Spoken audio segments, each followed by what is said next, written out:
Hi guys! Ito po yung ginawa namin ni Ruben guys. Tinusok po namin yung ilong. Pinatusok po namin kay Kuya Alan. Dahil po siya po yung marunong magtusok. Yung partner ko po hindi naman marunong dahil ngayon lang po kami nagkabaka. Si Kuya marunong na dahil meron silang bakang marami na nadaan sa kanila. At ito po, tingnan nyo guys. Ito po para siyang may hikaw. Kawawa naman si Ruben. Ayaw po kasi niya sumunod. Gusto niya po lagi siyang pahila-hila. Masakit po sa kamay. Masakit po sa kamay kaya po tinusok na po namin.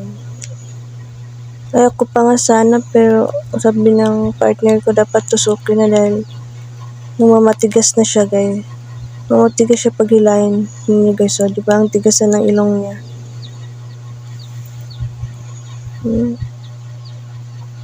Kawawa naman si Ruben.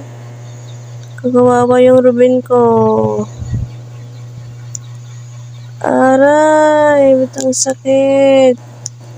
Bakit ang tagal niya hilahin? Sakit. Ouch. Ang sakit.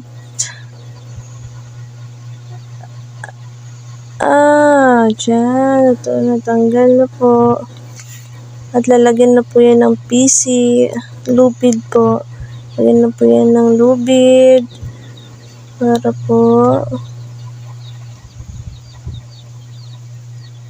po mabilis po siyang hilahin. Ganyan po yung mga baka. Para po mabilis siyang hilahin. Kaya pinatusok namin guys.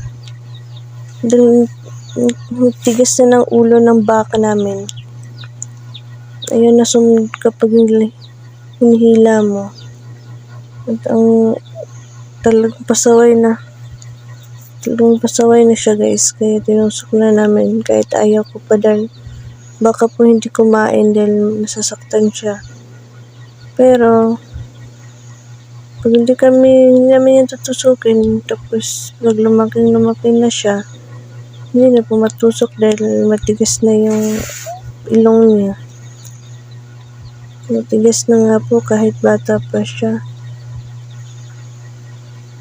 Yun guys, so. Ganyan pong gagawin dahil para po mabilis po siyang hilahin at madali po siyang sumunod sa iyo dahil pag wala siyang tusok sa ilong, hindi naman po siya masasaktan. Pag ganyan, masasaktan po siya kaya sumusunod siya agad. Kaya yan, yung baka po. Pangalan ko ng baka ay Alan. Yung maliit po. Lagi po yung nakasunod sa baka namin. Baka po nila yan ni Kuya yung po nagtusok. Kanila po yung baka. At yun guys. Parang yun na guys, and goodbye. Bye-bye.